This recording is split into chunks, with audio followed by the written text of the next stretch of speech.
اضغط لسعد بورحلي، والكرة تضيع وتطول. الفريق الصيفي الان يفكر في الدفاع، وهذا ما قاله المدرب، قال سنؤمن الدفاع لكن دون اخفال الهجوم، لانه لو نسجل الهدف باي باي ياتي. تمشي كرة مرة اخرى ومناف بوشكير، كرة ممتازة، تحضير جيد، هي اللفة نور 1-0 وال1-0 من الحسن كايتا. 24 دقيقة نتيجة منطقية.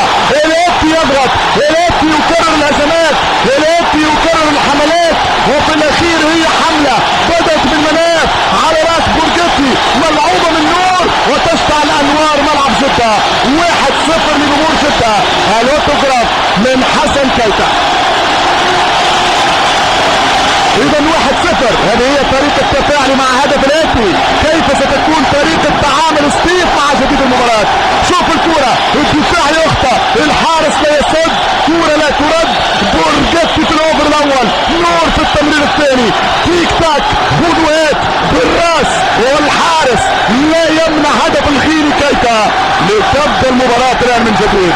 بالفعل المباراة لم تنتهي. الكرة العربية تعرف سينيرويت وتشكوكية على طريقة اوروبا والشامبيونز.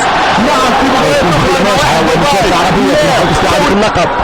بينما كرة اخرى جديدة والقائم مش ممكن والثاني المستحق بصراحة للفريق الاتحادي، والثاني المستحق للفريق الاتحادي عن طريق الحسن كايتا.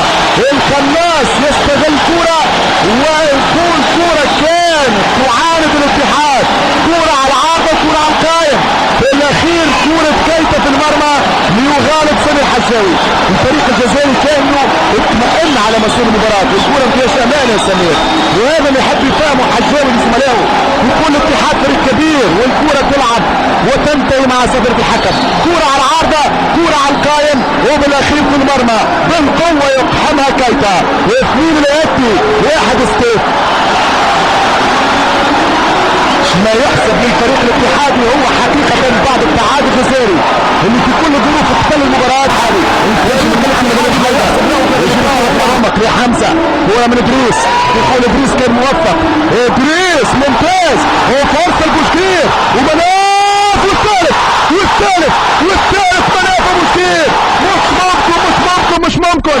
الحمد لله اني لم اتسرع وقت المباراة منتهية. نعم نعرف عزيمة الاتحاد السعودي، نعرف تجربتي معاه في كاس اسيا، لذلك لم انهيها على غير عادة الشوالي لما يحسمها ويقول خلاص. لا، لم اقل له خلاص ولم اقل الباي باي، لان المباراة غريبة الاطوار. يا سمير، يا حجاوي، الاتحاد يسجل ثاني في الاهداف. مناف بوشكير ثاني مرة يسجل في ستيف. 3-1 للاتحاد. العميد يعود من بعيد وبعيد جدا، و9 دقائق من نار. الان صديق المشاهد عزيزي المشترك، اربط الحزام جيد، سنحيك في الاجواء العربية، في اعلى المرتفعات، في اعلى المستويات، في احلى المباريات واكثر اشارة. هذا هو العنوان السعودي، هذا هو الرمز الجزائري. مباراة ولد الاحلام. هدف ثالث من اللاعب مناف بوشكير، مفيش تغطية، فريق ستيف تقدم، المباراة انتهت. نقول بقى عجلت